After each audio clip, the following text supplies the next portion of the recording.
নমস্কার বন্ধুরা, সবাই তোমরা কেমন আছো? আশা করি ভালো আছো। এটা ছিল আগের দিনের ব্লগ। তো তোমাদেরকে পরের দিনের ব্লগটা একদম বিকেল থেকে কন্টিনিউ করছি। দেখো দেখো এইদিকে রান্নাবান্না করে একদম রাত পর্যন্ত রান্নাবান্না করা হয়েছিল। তারপর ছিল নেক্সট মর্নিং।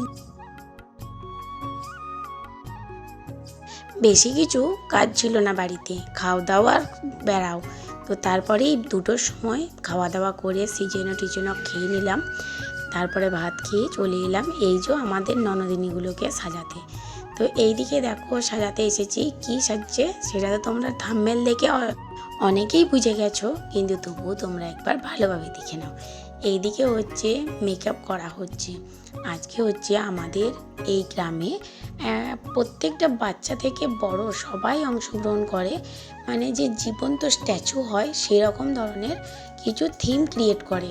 তো সেই ক্রিয়েট করছে, সেখানেতেই আমিও এসেছি এইদিকে সাজিয়ে দিতে। আজকের দিনে সাজগোজ কে না করতে পারে, তবু একটু হেল্প করতে এলাম। তো ভিডিওটায় তোমরা দেখবে কীরকম করেছি, এই প্রথমবার করলাম। যদি ভালো লাগে অবশ্যই কমেন্টে কিন্তু জানিও, জানাতে কিন্তু ভুলো না। আর এইদিকে দেখো এখন লক্ষ্মীর সাজ চলছে, এটা হচ্ছে সরস্বতীর সাজ কমপ্লিট হয়ে গেছে। আর আমি এখন এইদিকে আরেকজনকে মেকআপ করে দিচ্ছি। আর এইদিকে একটা কথা তোমাদেরকে না বললেই পারছি না। তো এইদিকে দেখো খুব সুন্দর লাগছে, আর জীবনে এই প্রথমবার আমি এইরকম ব্রাইডাল করছি, যে দেবী লুকে। আর নয়তো এমনি ব্রাইডাল আমি করেছি, অনেক ব্রাইডাল করেছি, বিয়ের পর অনেক কমে গেছে।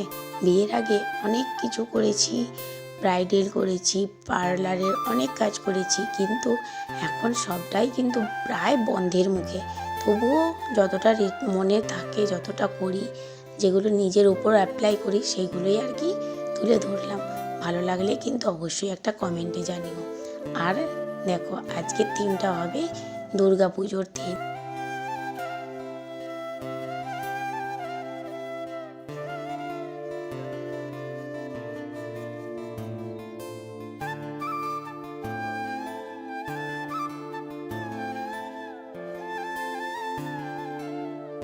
তো এইদিকে আমি বাড়ি থেকে তুলি কাঠিটা আনতে ভুলে গেছিলাম। আর এদেরই সব মেকআপ, আমি কোনো মেকআপ টেকআপ নিয়ে আসিনি।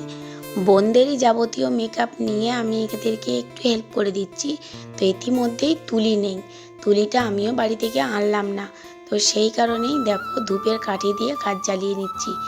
এটা ছিল, দেখো কত সুন্দর লাগছে। মনে তো হচ্ছে যে ভালো হবে, দেখি কতটা ভালো করতে পারি। আর কলকাগুলো কীরকম হয়েছে সেটাও তোমরা কমেন্টে জানিও। আর এই প্রথমবার আগেই বললাম যে দেবীর রূপে এই প্রথমবার করছি। আর দেবী দুর্গাকে কীরকম লাগছে সেটা অবশ্যই মেনশন করে দিও।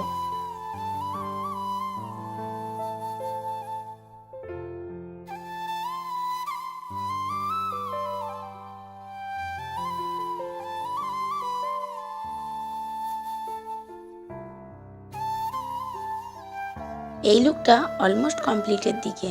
তারপরে দেখো এবার চলে আসবো সোজা দুর্গার কাছে। দুর্গার লুকটা দেখো অলরেডি ক্রিয়েট করা হয়ে গেছে। আর চোখটা কীরকম হয়েছে অবশ্যই কিন্তু বলো। আর এইদিকে দেখো একদম কলকা টলকা করে সিঁদুর দিয়ে, সিঁদুর নয় যদিও, এটা ছিল লাল আবির। তো এগুলো দিয়ে তারপরে দেখো একদম লাস্ট মুমেন্টটা তোমাদেরকে একদম দেখাচ্ছি। অবশ্যই কিন্তু আমাকে কিন্তু বলো, আমার তোমাদের কাছে একটাই রিকোয়েস্ট, আমাকে কিন্তু বলো যে কীরকম আমি সাজিয়েছি। দেখো এটা ছিল হচ্ছে ফাইনাল লুক।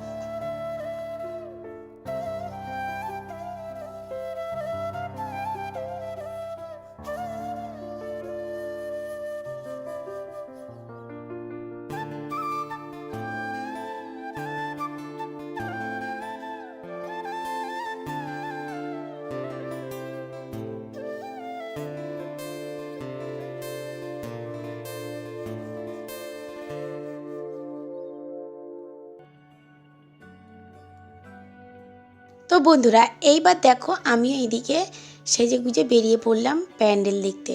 প্যান্ডেলের এই থিমটা কিন্তু দারুণ করেছিল, আমাদের বাড়ির পাশেই একটু দূরে। তো এখানটা হচ্ছে একদম বিয়ে বাড়ির লুক করেছিল। এই থিমটা ছিল বিয়ে বাড়ির উপর। সরস্বতী, মা সরস্বতী এইদিকে কনের সাজে দাঁড়িয়ে আছে, ওইদিকে গিফট, আর এইদিকে সিংহাসনের উপর। আর চারিপাশে দারুণ একটা লুক ছিল, পুরো বিয়েবাড়ির থিম। তারপরের প্যান্ডেলেই ছিল এটা, একটা মানুষের জীবনের পরিবর্তন। তো এইদিকে দেখো, এই যে ছিল আমার ক্রিয়েট করা দেবী দুর্গার লুক। যদিও এত ভিড় হয়েছিল, আমি সামনে থেকে ভিডিও করতে পারলাম না, তো যতটা পেরেছি ততটাই তোমাদেরকে দেখাচ্ছি।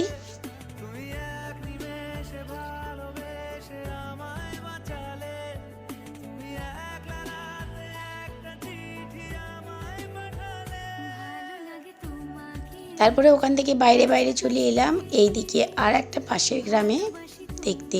এখানটা খুব সুন্দর করেছিল আর দেখতে খুব সুন্দর লাগছিল। এটা হচ্ছে পুরাতন রাজবাড়ির মতন থিমটা করেছিল। আমরা বেশ অনেকক্ষণ ধরে দেখলাম ঠাকুর। তো তোমরাও দেখো, প্যান্ডেলের থিমগুলো খুব সুন্দর সুন্দর থিম করেছিল।